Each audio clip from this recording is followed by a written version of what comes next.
What up, what up, what up, world? This your boy Bionic. And I'm Ray. And we are back with another episode of A-440 Radio right here on WDRB Media, the voice of the community and the only station giving you double the information and inspiration. And as always, I have to tell, ask, plead. I'm not begging, I don't think. But plead and beg are synonyms, so there's that. But one just doesn't feel as harsh as the other. Anyway, check out ayleemusic.com. Get the music, buy the music. And then from there, go on your streaming sites and do a search for A.Y.L.E.E and stream the music. Yo, the music is hot, man. Tell a friend to tell a friend. Like, you know, you ever had some joints where you like, and then it's like, oh, it grew on me? That's exactly how this music is. Like, it's hot, son. It's hot, Some son. of it just hits right on. It depends on your mind state. Everything depends on your mind state. But some of it hits straight on. You know what I'm saying? Get them A.Y. Lee records. The backyard video just dropped. It did. On the YouTube page, which is also where all our shows are housed. You know what I'm saying? And go ahead and go to That sounded Bionic. official. Huh? That sounded official. It is official. Bionic, Sorry. Mr. A440 Yes. on YouTube. On YouTube. Listen to our past shows. Watch the backyard video. Okay. Watch the Send Me the Nudes video. Okay. Watch the You Mad video. Watch the Timmy Turner video. Watch everything. And then tell a friend to tell a friend and share on all your other social media platforms. Okay. Now we got to shout out our sponsors. Back to Health Chiropractic Medical Center, serving the Triangle for over 20 years with chiropractic, functional nutrition, and DOT exams. 2 locations to serve you, 6224 Fayetteville Road, Suite 106B in Durham, and 1708 Treywick Road, Suite 205 in Raleigh. 2 locations, 1 number to serve you, 919-544-8881, and tell them Bionic sent you. And Blackbird Media, a comprehensive digital and graphics company providing highly specialized marketing plans for their clients. They can be reached at blackbirdmedia@mail.com or found on Instagram and Facebook, also at Blackbird Media. On Facebook, they're blackbird.media, and bird is spelled B-Y-R-D. And if you'd like to be a sponsor of the show, contact Blackbird Media. They handle all that stuff. So They handle all that stuff. all that stuff. So now, with that being said, we're about to move forward with the topic of the show. Raven, would you like to tell these people what we're talking about today? Okay, so yes, we're going to be talking about health advocacy and racial disparities in healthcare. So this is something that is near and dear to my heart, and I actually had an incident happen to me personally the other day. So I've now since calmed down, but something happened where I had to go in for blood work. And if you have any type of chronic condition, and there's blood work that's involved, typically you give lots of blood work. You give lots of blood. And so you get to the point where, as a patient, you know your body. So I'm very knowledgeable about my veins and what my veins do, how they work, how they operate, etc. Yeah, because like I guess I thought I had hard veins, and the person was like, no, you have rolling veins. Right. I was like, oh, so they roll. And like, then I have you try to attack them, they'd be like, nah, player, I'm over here. And I have a vein right down here that dances. So like you'll go to insert the catheter into it and it will be like, nope. And it would like do the snake. Anyways, so I was trying to tell this technician about my veins. And basically, she kind of was like, oh, okay, whatever. And I was telling her about like the last time they had to go here, so maybe you might want to try there. She tried there. I guess she didn't really like that position. She tried to first get, right inside of, I don't know what that part of your elbow is called, but elbow crease. Anyways, the elbow crease. Meat. She tried to get inside my elbow crease. That vein has been blown for a while for me. So I have a lot of scar tissue there. So if you don't know what you're doing, I don't really let you touch there. And I couldn't understand why she couldn't feel that. But then she was kind of like not paying attention to another part of my arm. Anyways, she ended up getting a vein in my hands, but the way she inserted the catheter, it didn't vacuum right. So, and we'll come back to that. So remember that I said that. And so she wasn't able to get what she needed out of there. So she had already asked me about my right arm. My right arm is my dominant arm. Also because of my underlying medical condition that I don't really talk about or disclose. I tried to keep my right arm as free as possible. One, because it's my dominant arm and I need to be able to move it. But what she also didn't know is that because of that said underlying condition, I also bruise very easily on all parts of my body. So it doesn't matter what I'm doing, I bruise easy. So I try to preserve my right arm for work, for when I actually have to get up and be productive. So she made a reference to, why I wasn't using my right arm earlier in the interaction. And I said, no, I tried to keep that arm free. So then finally I was just like, just use the right arm so we can get this over with. So of course, when she comes over to my right arm, it's much easier because I've preserved that arm. And so the comment that she made was, see, you could have been out of here. Why are you making my job harder? That was number one. Then I also was like, well, I've already explained this to you and you're going to deal with my arm for about 30 seconds and I have to deal with this for the rest of the day. Well, you're not going to bruise because so-and-so. Okay, lady. So immediately, feeling some kind of way because I haven't had this treatment in a while, I walked out and I got the number for the manager for that particular lab. And I called and basically told her about my encounter. Now, I was already upset because I had to have that encounter.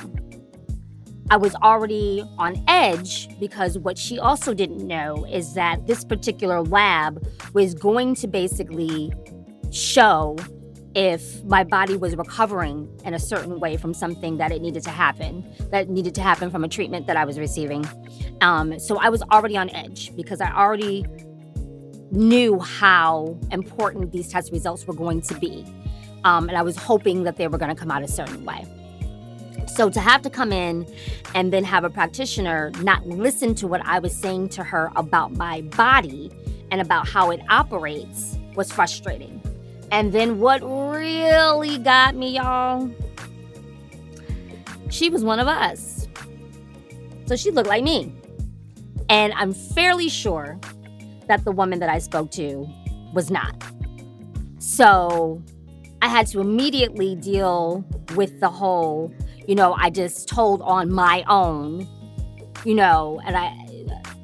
I quickly let that go, but it did run through my mind because in the midst of that, I had to be responsible for my own care and my own advocacy. And so what this brought up for me as well is what's happening on a global, bigger, larger scale is that consistently health disparities and the treatment that is happening and the racism that is now being involved in terms of practitioner bias and how they are interacting with clients and patients. And then, of course, one of the arenas where this is being very prevalent in is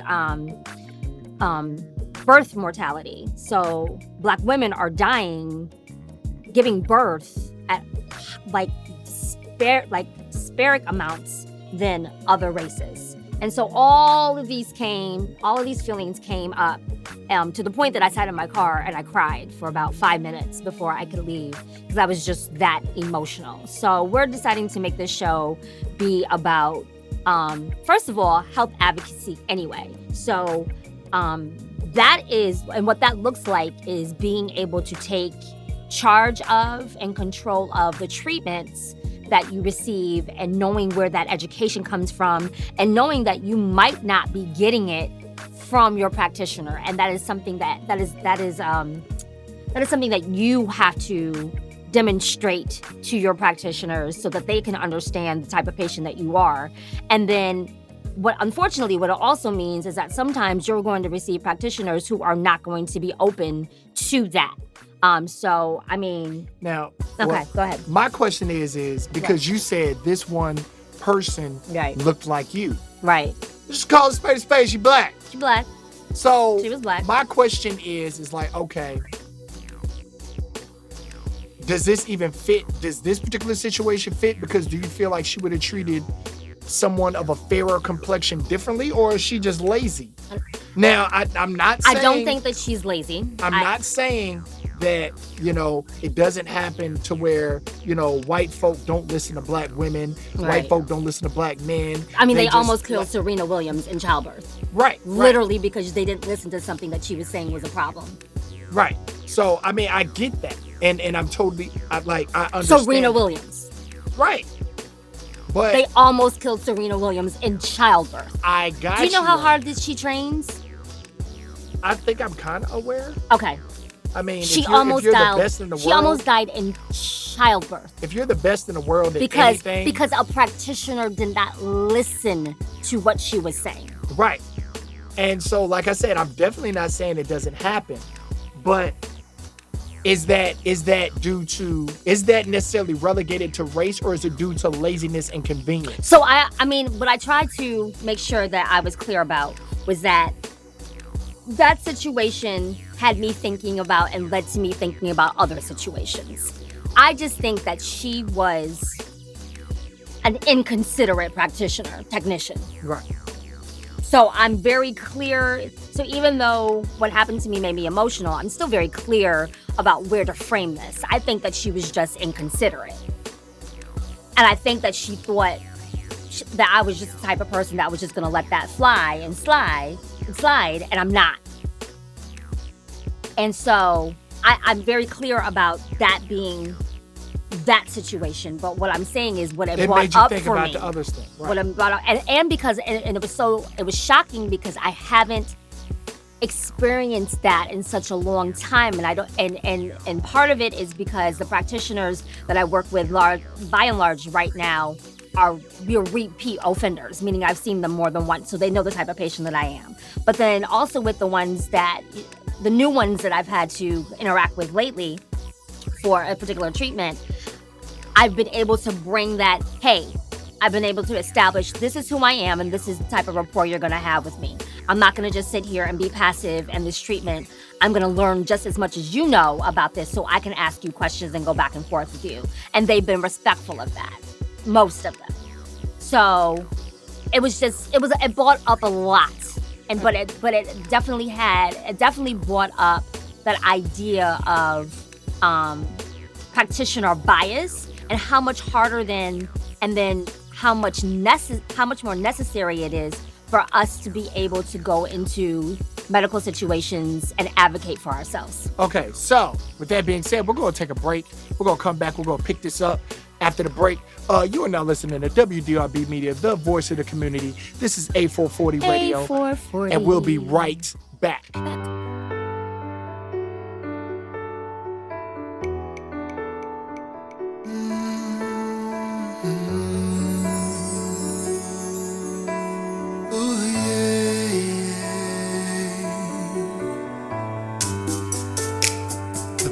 Of my past is calling me. It's got me hypnotized. I thought I could outrun the storm, but it's the gray cloud of my life. Every move I make and every path I draw is detoured by the floods I've rained down from my facade. I know I'm wounded. I just need a little help to heal these scars.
how do I know that that's not your master plan?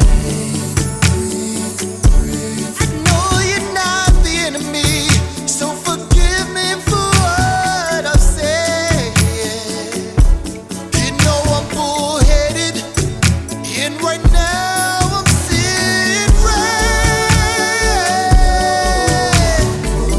Oh no, I just need a little help to heal these scars. Oh yeah, yeah, yeah.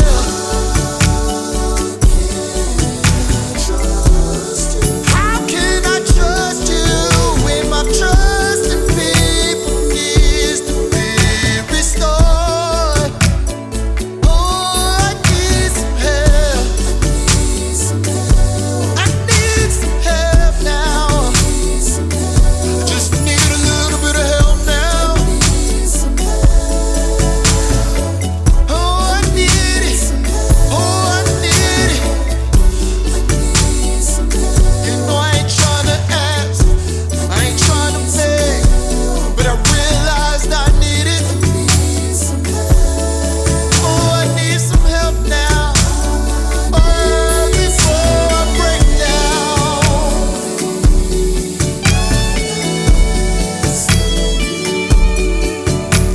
My one and only condition is for your patience through my transition. Oh, I need it. I need a little bit of help right now. Little help right now. Little help right now. I'm coming to you. As humble as I know how. Oh, I need it. Can I get it? Can I get it? I'm man enough to admit it. I need your help. I need your help. I need your help. Oh yeah, yeah, yeah.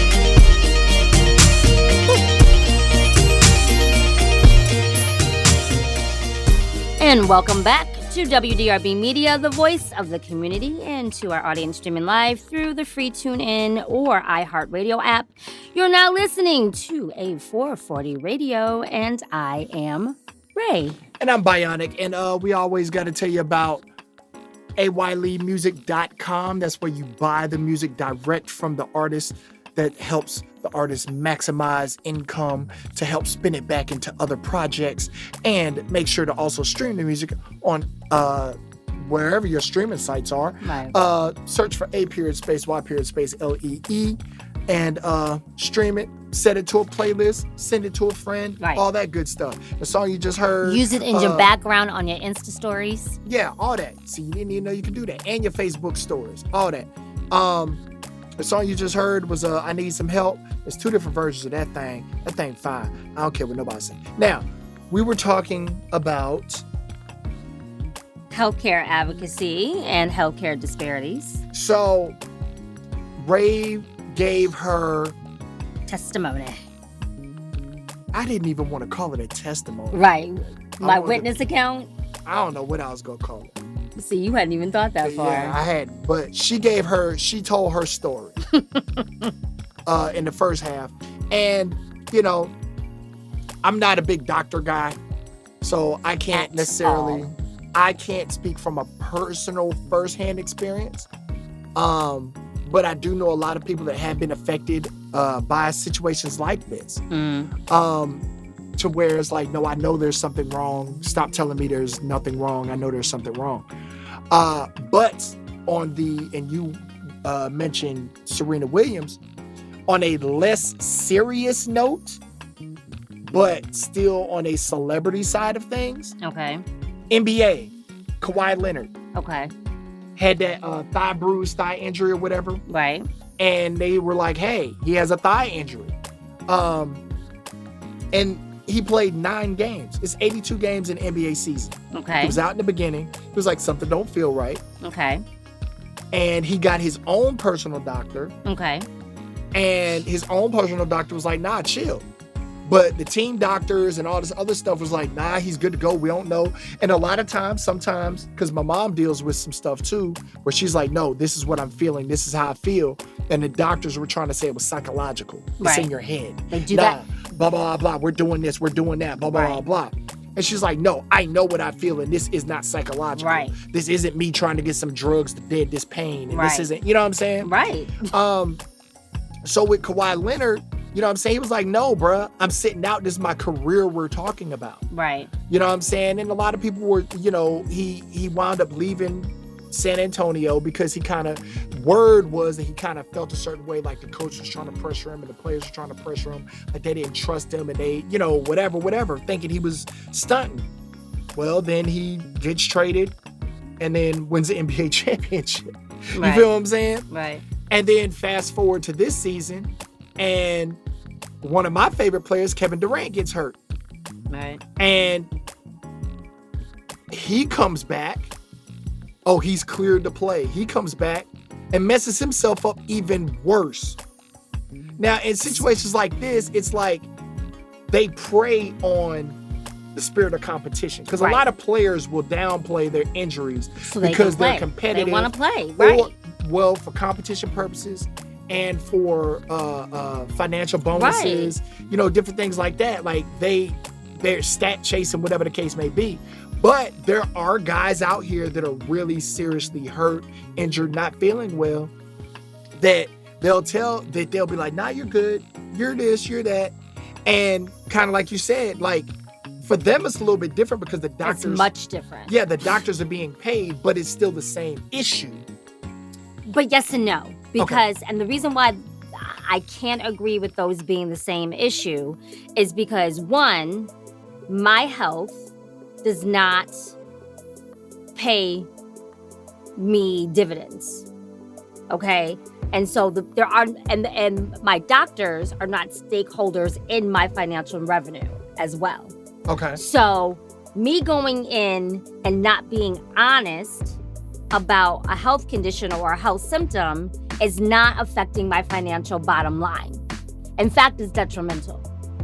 Okay? So the reason why to me that those are not the same things is because, one, you can't mispresent your own case. So if I were to go in and not be honest about my symptoms, about what I'm feeling, etc., you know, you also have to be, you have to have integrity in what you're saying, you know what I mean, and how you state things. So that's bottom line. That's one. And then the other reason why this does not, I don't think they're the same things, is because, again, we're talking about stakeholders. These doctors are stakeholders. Right. I become my own stakeholder the moment that my health becomes a make or break financial revenue bearing, you know what I mean, thing. Right, So I get it. Like I need to play this game because I know in the back of my head, if I pay 4 quarters or I play this many minutes, that I'm going to get my bonus and so and so and so and so.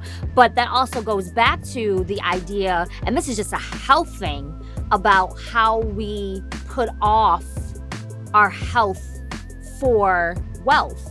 Right. And how the two should be related. But a lot of times we'll sacrifice, you know, how we're feeling about something, or our actual, no, I don't feel well, or no, I ain't sick. Yeah, I was about to say, I feel like you coming at me. I feel like you. I mean, now, with that last sentence, I definitely turned it on you. That was definitely a pointed you thing. And then you went ahead and just made it a reality. So I read it. I saw it coming a mile away. So, no, you couldn't have, because a mile away, I wasn't directing it at you. I was actually still being serious. Okay. Anyways, but it does bring up a great, fantastic point, is that when you are advocating for yourself, ensure that you do exercise integrity in that. Don't just, list a whole bunch of symptoms that you think you're having because you think you want this med. Don't mispresent what is happening in your body, to worsen or heighten your condition. Just give it straight. You know what I mean? You do have to be very deliberate with what you're saying in terms of this is what I'm feeling, this is how I'm not feeling, etc. So there's got to be an integrity from both sides. And WebMD is not a valid source, a valid resource. By itself, no. But if I use WebID or if you use WebID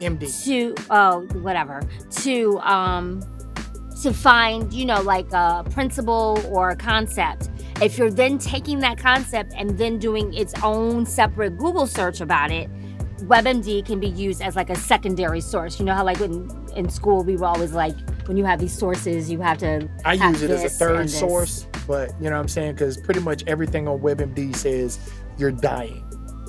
Everybody says that. I don't read it like that. But that's also because I'm looking at medical journals. I'm looking at, you know what I'm saying? I'm looking at a whole bunch of stuff. So. I got you. Well, that's it for this show. And I'm going to post resources about this on our Instagram page. So yeah, make sure to get on. And what is our Instagram page, right? A440.radio. And there it is. So make sure A440.radio on Instagram. On the Instas. Bionic, Mr. A440 on YouTube for the past archive shows and to see the music videos and all that other good stuff. AYLeemusic.com. A.Y.Lee for your searches on your streaming sites and all that other stuff. And remember, life is too short. Say what you mean what you say. Learn who you are, be confident in what you want. Stop wasting folks' time. Give people a choice and move accordingly. And we out. We out. Wake up, wake up, wake up. This your boy A.Y.Lee. And we're gonna start this album out like I got some things to get off my chest.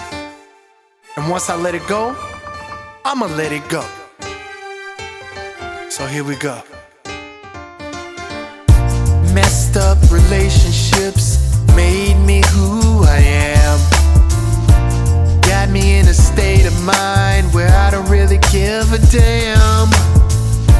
I ask for help, but folk don't hear me though. And musically, it feels like I've hit a plateau. But ain't no escaping, 'cause I'm in too deep. And I refuse to be another sheep, no. I got work to do, I ain't finished. Disappointments behind me, and now it's back to business. It's back to business. Back to business, yeah, yeah. It's back to business. It's back to business. Back to business, business, business. It's back to business. I refuse to let the pain drive me insane. I try to focus on the positives and don't complain. I may have less likes, less views, less tales, but more sales. You may have done a ton of free shows, but I got more songs and I make more dough. Perception ain't reality. No, I ain't finished. I'm staying on my grind, and now it's back to business.